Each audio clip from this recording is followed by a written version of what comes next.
everybody. Welcome to Toasted, the podcast. We're here talking about failure, and we're excited to have you along for the conversation. We look forward to any comments that you might want to have, and we hope this mid-February warm-up, this beautiful sunny day we had today, was something that you enjoyed as well. So I'm Margie, here with Nick, and we're here to talk and cheer the whole aspect of failure and what you learn from it and how that propels you to rise through and truly find an inner superpower. And even though there's not an ending, right, Nick? It isn't like a destination you get to and stay there. It's just this constant way of processing failure. No, it's definitely, today I was talking about writing in class, which is not surprising because I'm a writing instructor, but we were talking about like the research process and how it's often taught in this linear process, and but it's actually mostly recursive, right? So like you make a step forward and then you realize all the things you have to go back and redo. And I feel like that is much more of the failure model for me. It's like definitely. You know, like you fail, or some failure happens and like you recover a little bit, but there's like this sort of regression that has to happen for you to understand, I think, anyway, the whole process. So yeah, this is very much on my mind today because I was talking about writing, and the whole time I'm talking about it, I was like, oh my gosh, this is actually not just about writing. This is about life. Yeah, so, it is. It's just one big iteration. It's an iterative model because you take what you learn and you get feedback, whether that might be something going very well, something not going very well. You know, there's all types of feedback, and then you hopefully reflect, apply, and then go at it again. And that's just the iterative model, but you never really arrive because even, you know, from a writing perspective, you know, you think you finish a piece, you publish a piece, and oftentimes you look back and think, ooh, it could have been different here, or wish I would have done this there, or, you know, that spot, and it never felt right, but I had to turn it in. And, you know, so, I mean, I think that even that isn't a finished thing. Someone told me once that publishing is just the best version of you in that moment. But that doesn't mean down the road you couldn't write it better. Yeah, I really like that too, because it's, again, like so much of life, like that was the best version of me at the time.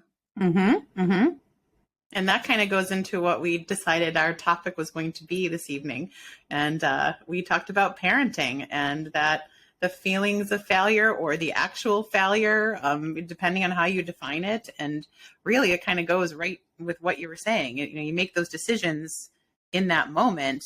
You know, sometimes there are decisions that you put thought to because you've had time to consider. Other times they're the immediate, and you're like, oh, I wish I wouldn't have reacted that way, you know, kind of things. But yeah, so we decided that we were joking that, oh, we'll have plenty to talk about with this. Yeah. Well, and it's funny too, because, you know, parenting is like, there's very little preparation aside from what you're handed down. Right? Like if you go to school to be a teacher, you've been to school, but you also go through classes. And so some of that dissonance that happens in the theory and child development, child psychology, sure.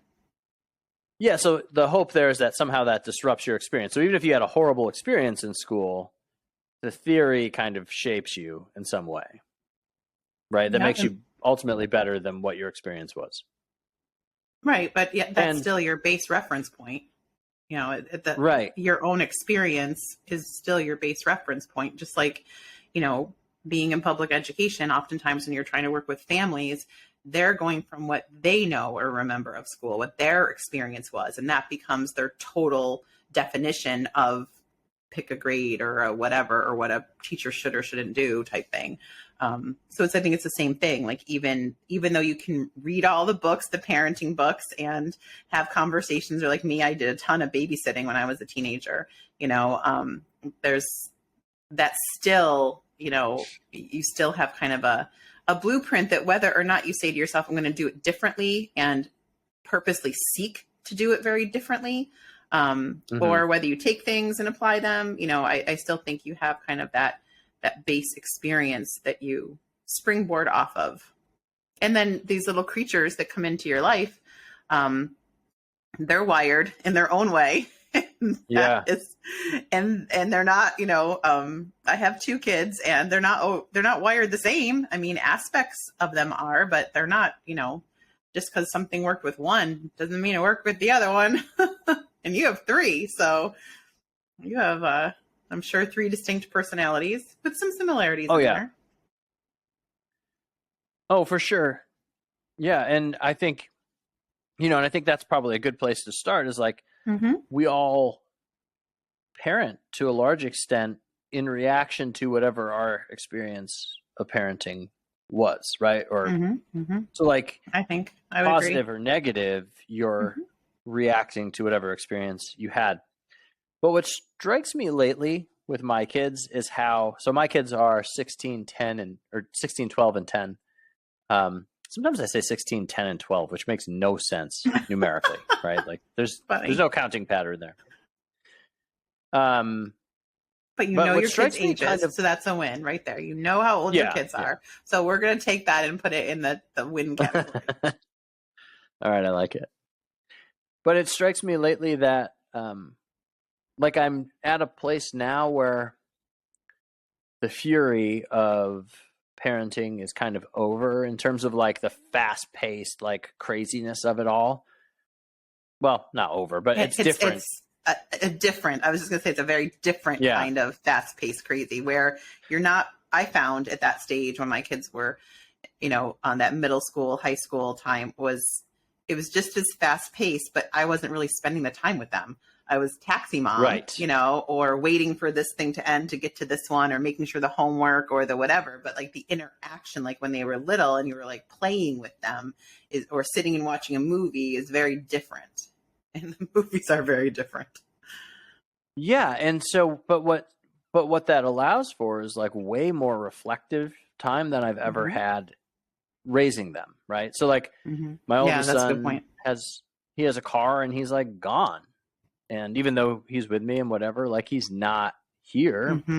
Yep. So I'm thinking about all the things that I did parenting wise and also spending time thinking about like, man, how many of my choices were just based on the experiences that I had as a kid growing up with my parents. And it's been really cool in some ways to kind of unpack that and to think about it. And like I'm really finding myself thinking about who I am as a human, which is weird because like at 41, you should probably have a better sense of that than I think I do. But I don't know. But I've got a few years on you and I'm still wondering, trying to unpuzzle that one myself. Yeah. And it's just weird to me that somehow that's become,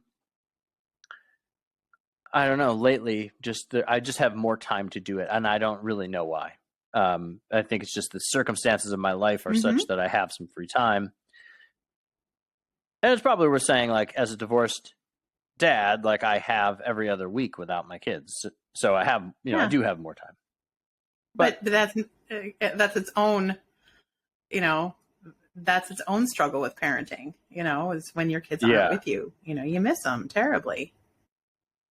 Let's come back to that one because this piece I think is really interesting because what I've been really thinking about is like, why didn't I do any of this while I was in the thick of like what I would call like deep parenting, with the early stages, the formative stuff that you're doing. Like I wasn't. What do you mean when you say didn't do? What's this? When the reflection, the really thinking about because at the time you're just like, or I don't know, maybe this is just me. Maybe, you're just existing and surviving. And so like, I don't know how much of that was just my experience or if other people, did you feel that way when your kids were young? At times, yes. And that's, for me, I always worked full time. So I didn't stay at home with the kids, which makes a difference. I think because, it wasn't that like all day with them or send them to school and have time and then wait for them to come home. So, when you're a full-time working parent, then at some point the grocery shopping, the cooking, the preparing, the cleaning, like all that still has to get done, and that impacts your time with your kids and impacts for me, I was an elementary teacher, impacts your tolerance level. And I remember more than one time, oftentimes, like talking to, friends in the same, that I worked with. And it was just like this guilt, not just the working mom guilt, but this guilt of like, I'm giving my best. I'm giving my patience, my attention, my time to other people's children. And my own children are not getting the best version of me. Like that's when we talked about failure, parenting failure, like that was always something that, was really hard for me. And so then one of the things I committed to was like, okay, how do we shift this? And that came more when we moved up to Canandaigua, and my daughter was going into second grade and my son was going into fourth grade, and the academics become a little more increased at that point. And I noticed that it was the race to get everything done, to, watch TV or whatever it might be. And so I was like, this is not your best work product, buddy. So that's when I instituted, there was no television Monday through Thursday. And, that was before they ever had game systems. But when they did get game systems, it was the same thing. Like, nope, Monday through Thursday, there is none of that. And so you can race through your homework all you want to, but like, you're not going to do it for that reason. And that not only increased the academic stuff, but it did it because it took the pressure off.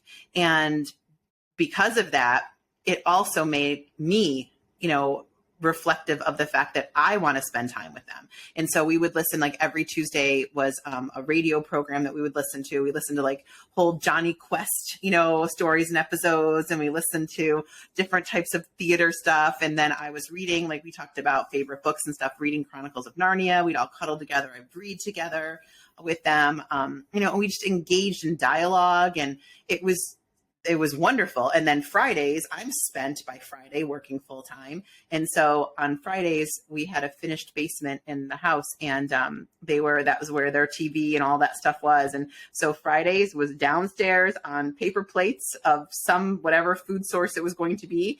And mommy was upstairs and they could have the TV and all that. And I was upstairs, usually with a glass of wine. That was dinner.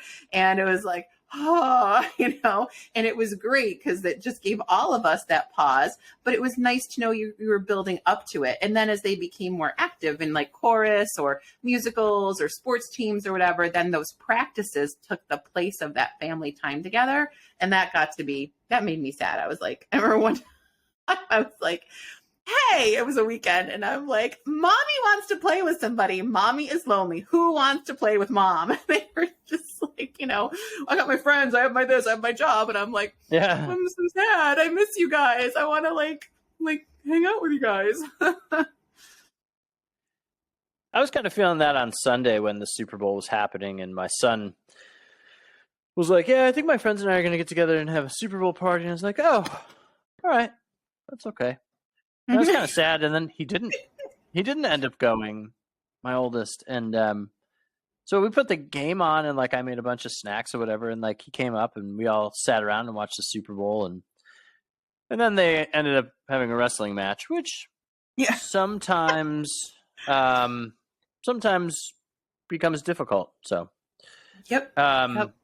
But that's when we reinstituted Family Fun Fridays when they were in high school, because it was like, well, hang on a second here. Like, we're never seeing each other, and you guys have jobs, and that's important and all of that. And I was in administration by then. So I was really, crazy busy. I had thought to myself, it was okay to make that career move. I had waited on purpose. And so now they're in high school, and actually Elliot was in college, and, but I didn't like how much time it did take away even from that. But so we instituted the Family Fun Fridays, and we would spend from noon on Fridays together, the three of us. They blocked it from their work schedule. The district I was in the summertime. They were closed on Fridays, which was wonderful. So it allowed us that time to do that. And it was great because it was dedicated, concentrated time. And we all got to have creative input into what we would do. And I had a budgetary limit, and I was like, can't be more than $25, like for all three of us, like whatever we do, here's our constraint. And we went to a lot of street festivals, and we went to some like this all natural cold juice pressing thing where we like saw how all that was made, and we used our money to buy samples and tasted stuff, and we went to the movies one time, so we tried to do like fun things, hiking or whatever. And, but it was just specific time together. And it was, the old quality over quantity, I guess. Right. And so that's kind of like one of the things that I've been wondering about lately is because, all right, so being a divorced dad, I don't have the kids every other week, but then when I have them, I feel like I have to work, right? Like, so it's not like, it's just like, I don't know. I guess I'm really been wrestling a lot with, am I spending enough time with them? And did I spend enough time with them when they were growing up? But the reality was like, I was actually the one who was going out and working, and my ex stayed home with them. So it was like, then it kind of feels crappy because it's like, well, why did I do that? Yeah. Like I know it had to be done. Somebody has to pay the bills, but then it's like, I lost a ton of time because I had to go work. I mean, and obviously, I guess that was one of the decisions we made. Although, some of my talk around that back at that time was like, hey, if you got like a job, I could stay home more, And that was tricky, But I did have I had the advanced degree, and I guess I was able to do that. But it's just weird. But I think you made the decision at the time. Right. That was the best decision. That, in reflection, you look back and think, maybe not so much. Or, that those were the circumstances because there was a life plan included in this that didn't include divorce. Yep. Right. If you were to say like, well, 100%. Actually, here we go. We're going to have 3 kids and then in like 10 years we'll be divorced. So for now, let's plan it this way. Those circumstances aren't known. So. Right. And it's so hard to not do the, I'm pretty sure this is an anxiety thing, right? Like where you're overanalyzing or whatever, but just to like look back on your past, it's like, oh, if I had only done this, if I'd only done that. And it's hard not to go there with parenting. Absolutely. I think for me, yeah. Sure. There's a million decisions, but then if you look at it from the glass half full perspective, had you not done this, then the good things wouldn't have come into your life. I think it's very easy for us to criticize. I think America is a very critical society. And so we always do that, looking back and thinking, if I only would have done this, or if I only would have done that. Like I think about my own personal finances. It's like, if I had gone into administration when my kids were younger, when I started getting my coursework for administration, when my kids were preschoolers. So I think to myself, what would my salary have been, or my retirement system and all of this? But I didn't think I was going to get divorced either. So to me, it made sense. My ex-husband was in law enforcement. His schedule was all over the place. I didn't want my kids, going from babysitter to babysitter type idea because I had late night meetings or board meetings or, whatever. So, those decisions were very specific. And I think too about all the times that I did all the extra stuff, because I enjoy it. I enjoyed it as a teacher. I directed shows. I had poetry nights. I would do all these things. Now, my kids would always be with me for those things. I would find a way for them to be part of it. But they were still, schlepped here and there. And so like, as I kind of, once they got into high school and college, again, that sense of like, I wish I was 2 people because I don't regret. I loved all those extra things I did. They fed my creative soul. I love that connection with the students. I'm still close to many of them. And, but by the same token, that was time away from my own children. And then I would feel very guilty about that, and then I think, oh my gosh, or like in the summer setting up the classroom, we would take, that was their summer vacation, but I'm in the classroom with them helping me set up the classroom. Because I didn't have the money, for babysitters type deal. And so, but yet when I talk to my kids now, because my kids are about to have their birthdays actually. So my daughter is 24, my son is 26 for a few more weeks. And, they talk about it like with fond memories, because going back to what we were saying in the beginning, that's their only experience as a kid. Their only experience as a kid was with a mom, who for most of their education was, the ride to and from school, and the classroom, like their memories of, like I was in charge of the classroom library and I had to do this, and so to them, when they were sitting out in the hallways during faculty meetings and me feeling bad about it, or that type of a thing. And, or mommy has a meeting after school, so stay in Mrs. So-and-so's room, and, all those things. For them, that was their culture of growing up, and, Sure. and they're like, we've never thought about it in that way. And I'm like, really? I've been like beating myself up over it. You haven't, and maybe, I don't know, maybe they'll listen to this, or their significant others will listen to this and they'll be like, oh yeah, man, it sucked. I don't know. I'm not quite sure what's going to come out. Yeah. Well, I think, and I think thinking about like my parents, my mom was pretty much a stay-at-home mom for most of, well, actually, at least most of my young life. And then she got a job at the school. So she was kind of always on our schedule anyway. So even though maybe she wasn't a stay-at-home mom, she was always around. Actually, sometimes she was like weirdly around, like around the corner when you're misbehaving. It was weird. But I also went to a school where like my sister was a teacher in the same school that I went to. My grandmother was the school nurse. Like it was just like, very familial. And then my dad worked from home. He had his own business. Oh, so how unusual.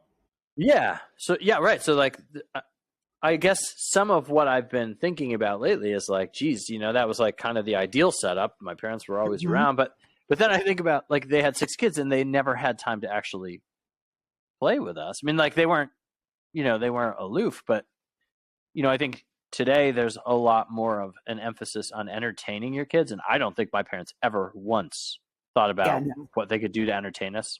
In fact, we joke.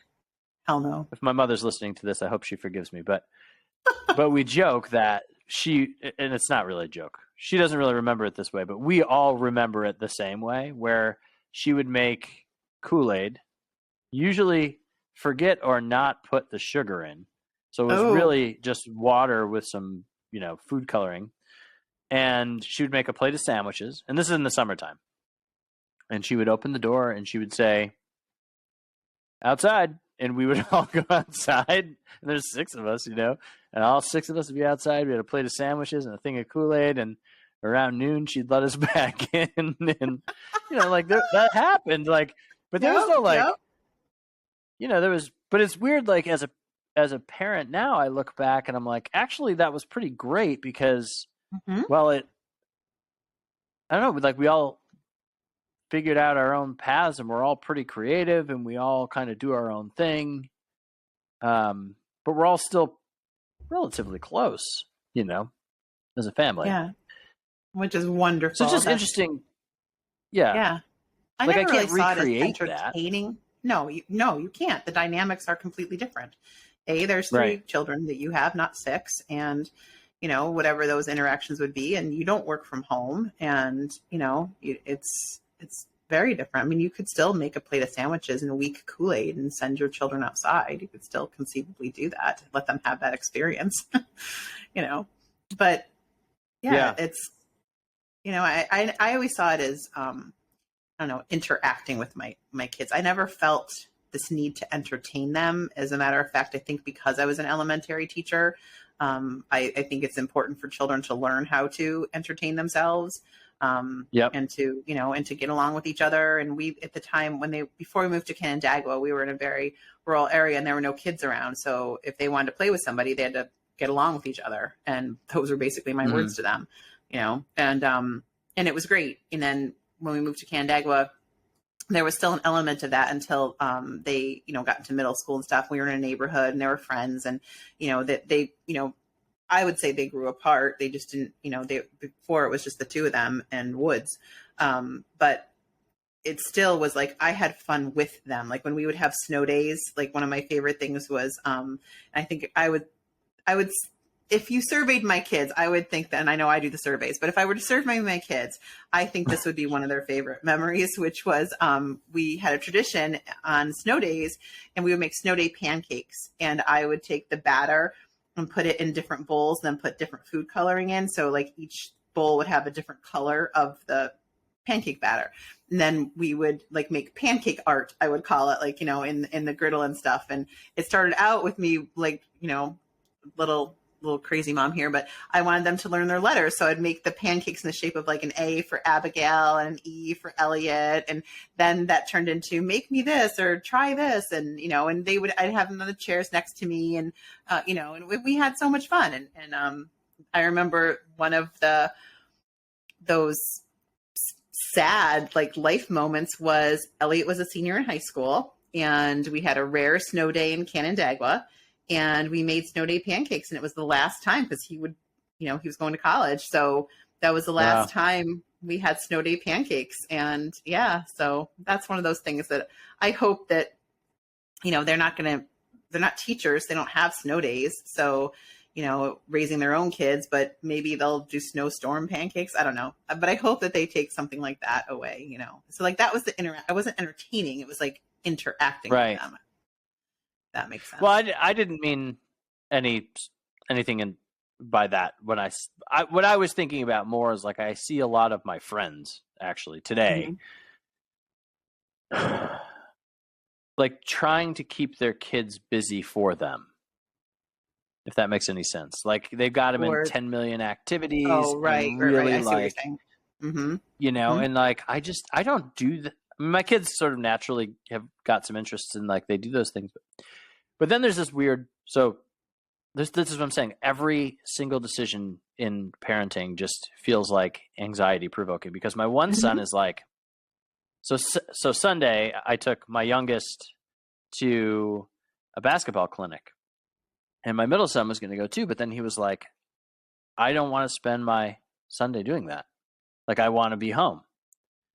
And I was like, okay, like stay home. And at first I was kind of annoyed. And then I was like, you know what? That's actually not bad. Like that's like having boundaries and like you're learning how to stand up for yourself and like have an opinion. And so I don't know. Much is too it much just feels like, yeah.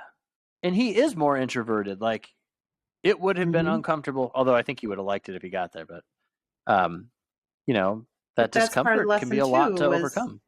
It can be, you know, and just the relief of it that, my decision was honored. But then he has to wrestle with it later. He's like, oh, you know, like now I kind of wish I would have gone after he heard how it went, you know, and then that's a reference point for another decision making. But you offered him that space for it, you know, and I think you could make the argument the other way that, you know, if you did say, no, this is a commitment, you're going, or for whatever reason, and then you get there and you see him uncomfortable, then you beat yourself up because you're like, oh my gosh, he has to stay home. I said, no, look, and, you know, so, I mean, I think that that's what parenting, you're just fraught with kind of that back and forth. I mean, I look back to, you know, some of the stuff when they were little, we were very heavily involved at our local church and I remember there was this whole like parenting class thing about discipline and all this. And I just remember thinking like, this isn't in line with what I agree with. This isn't in line with what I think, you know, but in doubting myself so much, I was so sure that maybe, you know, I'm wrong about this and I want to do the right thing. And it was from that spirit of, I just want to make sure I'm being the best parent I can be.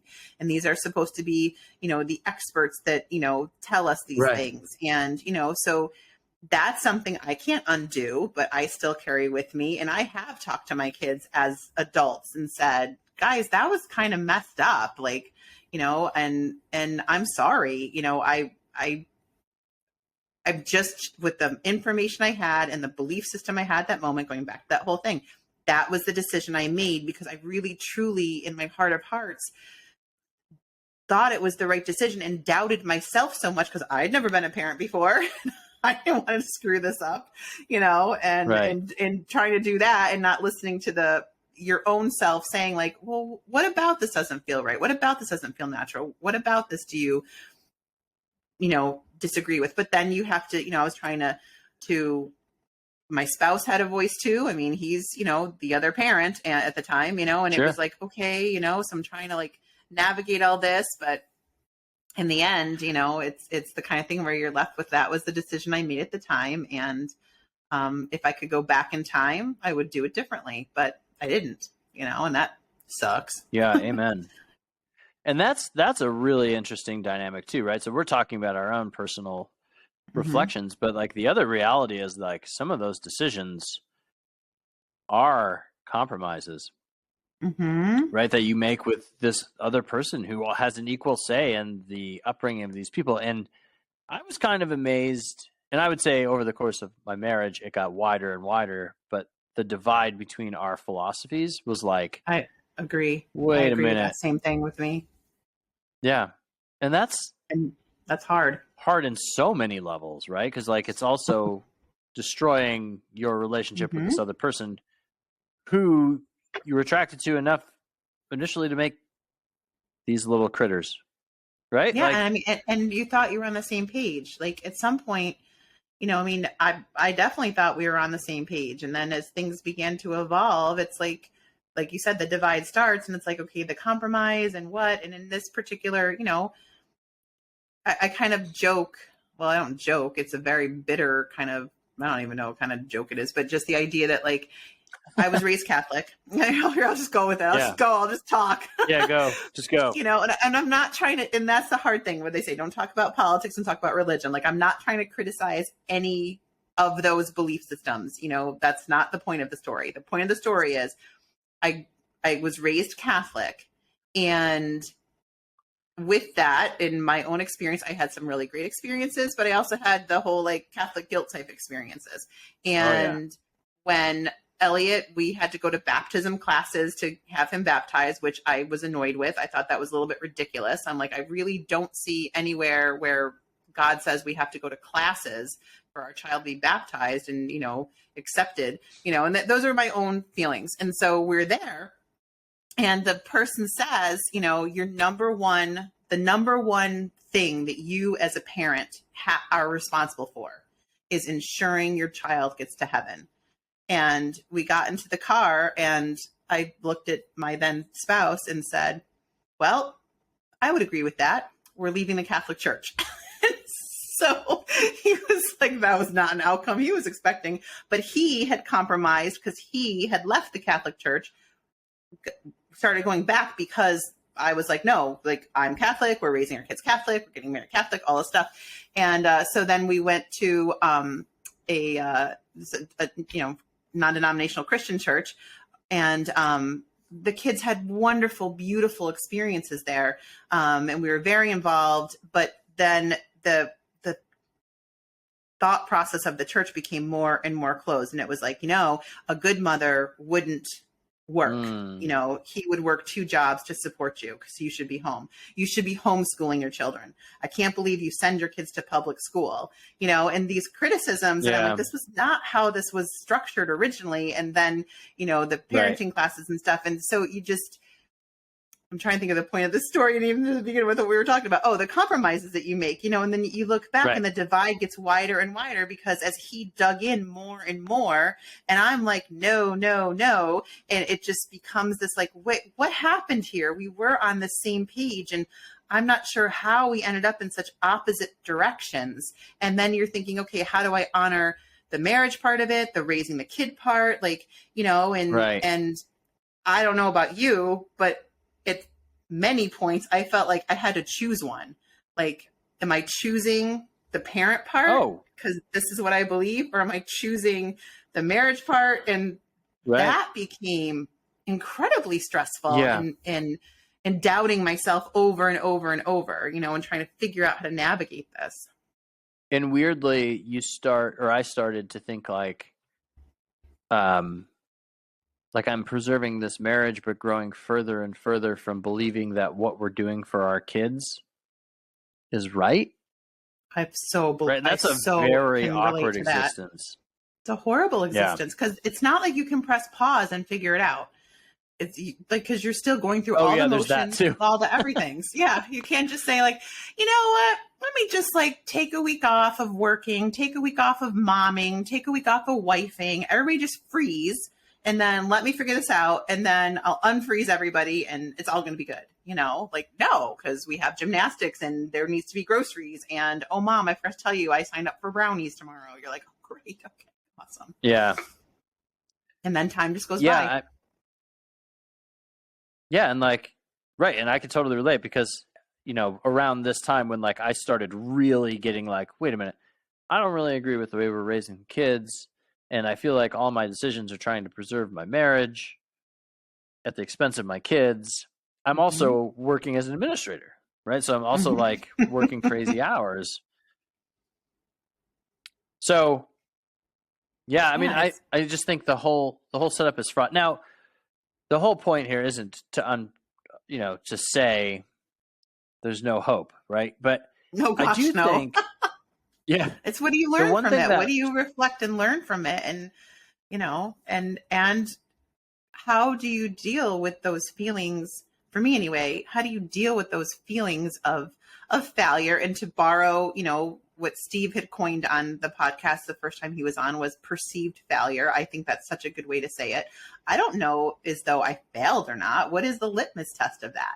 I don't know, like interview my kids and see what they have to say, let them score me. I don't know, but it's just the idea that like, I still wish I could have done it perfectly or better, or look back and like this, having lived life version of me could rewind the clock, and do it over with that knowledge. But what would I have done differently? I don't know. I don't know. Right.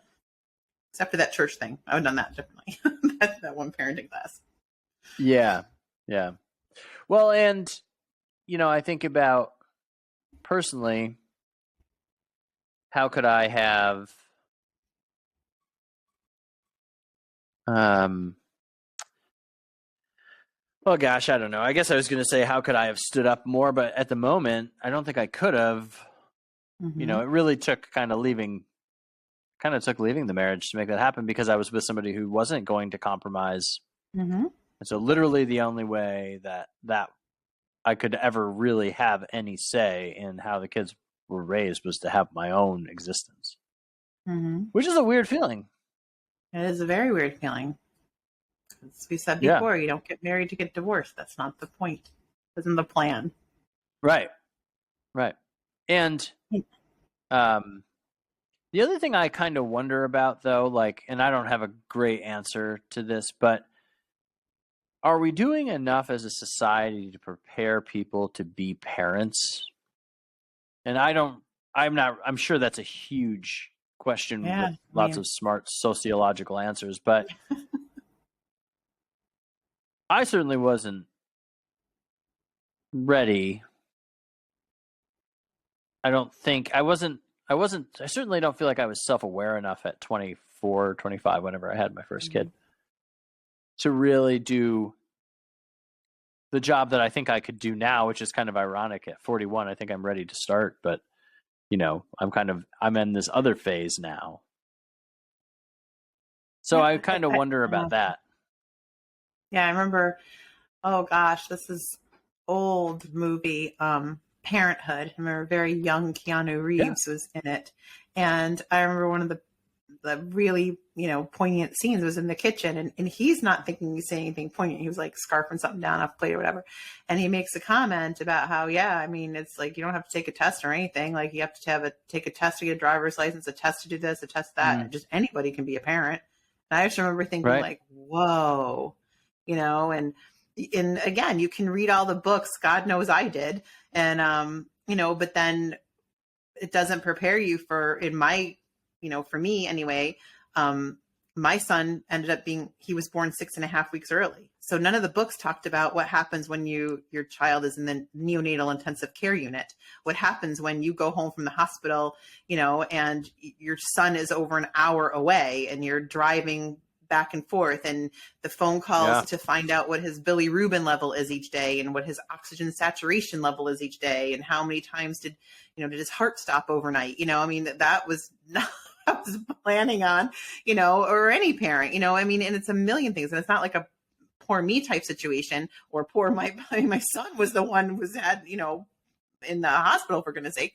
But it's just like that was not something I was anticipating or expecting. So I already felt like a failure out of the gate. Like, oh my gosh, I can't even have this baby full term. I can't, this child that I read all the stuff about, you're going to make sure you do this, fill in all the blanks of what you're going to do to make sure this, is a wonderful existence for this little critter you're about to have. And then that all goes to shit, and you're just feeling guilty about that. And, that's obviously still something that's very much like, I can't undo that failure. Like, that's something like that. And it's, those early formative things are not something you can rewind. I wasn't prepared for that.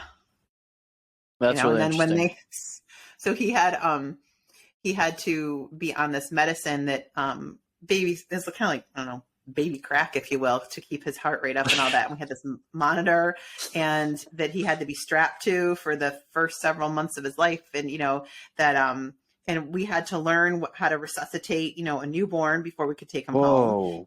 Oh yeah. I mean, I was just like, really? What? Oh yeah. We had to go scary. Very scary. I mean, being a parent's scary enough, but so then he's got this monitor, and I had this log, this paper copy log thing. And when his alarms would go off that said his heart had stopped, because being 6.5 weeks early for him neurologically, all babies do that thing where they apnea, where they that little baby breath where they're like, they're catching their breath because their heart will stop. A message goes to their brain and it says, "Hey, everybody, like speed up here." And so that'll happen, whatever. So mine, if you know my son, it makes sense. It was like, "Hey, we stopped," and everything else like, "Shit, cool, it's like time to take a break. Everybody shut down." Like, that's my son. If you met him, his personality, he's like, relax. I mean, this is a kid who at 5 years old told me, Mama, just relax. Like, this is, so it fit his personality, but the time was highly stressful. So the alarm would go off to say that his heart had stopped, and you had to go over and pat the bottom of his feet. And then you had to record the time it happened, how long it took, what color he was. And I mean, oh, wow. It was terrifying. And, so then they would come and he'd have to be hooked to the monitor for 12 hours in a row. And they would see how that was all going and how many numbers of incidents he had. So at 6 months old, they were like, "Yay, he's not having incidences. We can take the monitor. We can take this." And I was just like, over my dead body. He will be hooked to this monitor until he's 10 years old. There is no way. I was like, so then I had that fear all over. Well, they come and take all this equipment away, and he's graduated from his heart monitor. And I'm just like, oh my gosh. And that's when I was just like, nope, he's not in the crib. And I right in bed, like, nope. Like, I need to have my hand on his little chest for the rest of his existence because, so it did not go. And it's that perceived failure, right? It's like, to me, like, I did not do right by this child, and he had all this stuff, and he's like Mr. Well-adjusted and all of that, but it's still, I think, like, I can't undo that and change what his introduction to life outside the womb was. Right. So I just think in general, what I like about this conversation and why I like this topic is because I think we don't talk about it enough. I think everyone, I don't know, I'm sure there's some whack job out there who thinks they did all their parenting right, but that person definitely didn't. So you definitely have to interview their kids. I want the survey. I'll make one. I'm good at it. Yeah. No, I know. I think so. I mean, everybody, and you have your closest friends that you confide, some things into, or you talk to about, or whatever. But even then, there's some philosophical divides. Like I had tremendous criticism from friends because I had my kids sleep in bed with us, like family bed or whatever you want to call it. I was like, yeah, well, you like resuscitate your baby and then come talk to me about it. It was just like, and that was one of those where people could say what they wanted to, and I was going to, do what I wanted, and that's why when you talk about the divide, like early on in parenting, when we were on the same page with some things, or I was more like, we were both so scared with Elliot that slowly as the years go and the divide began to happen, you're just like, wait, what? And then that compromise. And I look back and think that I didn't compromise, whether that was out of fear and I needed to feel okay with it or whatever it was. But then as time went on, when the compromises happened, those are the things that, I think I still struggle with in that perceived failure bucket. Yeah. Anyway, Margie, actually, I got to tell you something. McAlpin told me that I have to keep calling you Doc. Oh, because I called you Doc, and he was like, from now on you have to call her Doc. So I would love to know Dan's reasoning behind that. Dan, oh my goodness, that's hilarious. I know. Well, we're gonna get him on soon. I dropped the you got to do a top 10 list, but you have to. Well, I won't editorialize this too much, but just wait for this list, and we'll for Dan's top 10 list. He's doing toast and jams. Oh, you'll see. Yeah, you'll see. He's working on it. Okay, so he's doing it. So that's our next toast and jams. Okay, I was just like, I don't know when. I'm not sure exactly when he's going to do that, but Dan is like a music librarian, but he's like a librarian of really cheesy music. So you'll see. Oh, I will love it. That'll be very fun. I know. Actually, I'm a little concerned about this, to be honest. So I know you're concerned because I bet Dan and I are going to bond over this top 10 list. I'll be like, I know that song. That's what happens. I know that song. Every time there's a guest, that's what happens. You guys bond and have some like weird moment. What? It happens. What are you talking about? And then I'm just here and I'm like, yep. I don't follow sports ball and I don't know what you're talking about. Oh. Or you're like instant best friends like you and Sarah. You and Sarah now. But yeah. I know I have to come visit. I'll come visit you guys at Flick and say hey. Yeah. But that's funny. Well, I look forward to Dan's top 10 list. It should be fun. But I'm watching our time here and we're just about out of time, but I think parenting might be one of those things that we come back to from time to time because I think like so many topics that we deal with, there's just no way to answer it all in a single session. So no, definitely not. But it's, like you said, I think the reflection piece of it is something that comes as you have time on your hands to do it. For sure. So, all right. So for all you new parents out there, don't worry. It's going to be fine. We're all messing our kids up together. Yes. So we're one big, happy, dysfunctional family. We're all in it together. So there's some solace in that. But yeah, just make pancakes that are colorful and, create happy memories along the way. Yep. All right, everybody. Have a great evening and we'll talk to you soon. Cheers. Cheers.